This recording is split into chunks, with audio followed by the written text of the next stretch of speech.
আগের ম্যাচে হংকংকে ব্যাটিং ঝাঁজ দেখানো টাইগাররা আফগানদের দেখিয়েছে বোলিংয়ের আগ্রাসন, যার শুরুটা হয়েছিল রিপন মন্ডলকে দিয়ে আর শেষটা স্পিনার রাকিবুল হাসানকে।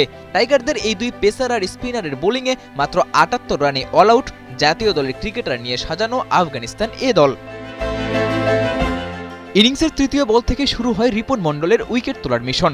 বাউন্ডারি দিয়ে রানের খাতা খোলা ইমরানকে ওখানেই থামিয়ে দেন রিপন, তবে নিজে থামেননি। ১ ওভার বাদে বোলিংয়ে এসে আবারও তুলেছেন সেদিকুল্লাহ আতালের উইকেট। ২ উইকেট হারিয়ে ধুঁকতে থাকা আফগানদের আরও বিপদে ফেলেন নুরুল রহমান। রিপন মন্ডলের পেস যে বুঝে ওঠার সাধ্যই ছিল না ওর। শুরুতেই ৩ উইকেট তোলার পর ক্যাপ্টেন আকবর ওকে রেখে দেয় নিজের স্টকে। বোলিংয়ে নিয়ে আসেন স্পিনার মেহরাব আর রাকিবুলকে।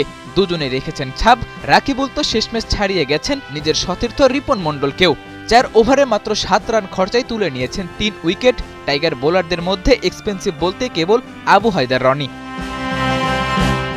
ছোট রানের লক্ষ্যে ব্যাট করতে নেমে টাইগার ব্যাটারদেরও পড়তে হয়েছে চ্যালেঞ্জের মুখে।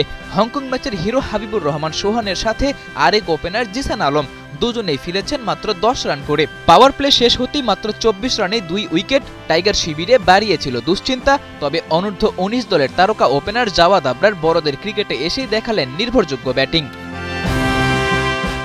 মাহিদুল আর আবরার দুজনেই খেলেছেন সময় নিয়ে। প্রয়োজনের সময়ে ৪ ছক্কাতে কমিয়েছেন রানের চাপ। দুর্দান্ত এই ব্যাটিং শৈলীতেই রাইজিং স্টার্স এশিয়া কাপে আফগানিস্তান এ দলের বিপক্ষে বাংলাদেশের জয় ৮ উইকেটের। পরপর ২ ম্যাচে দাপুটে জয়ে সবার আগে এশিয়া কাপের সেমিফাইনালের পথে বাংলাদেশ। ২ জয়ে ৪ পয়েন্ট নিয়ে টেবিল টপার বাংলাদেশ। শেষ ম্যাচ হারলে বাকি ২ দলের সামনেও থাকবে ৪ পয়েন্ট করে তোলার সুযোগ।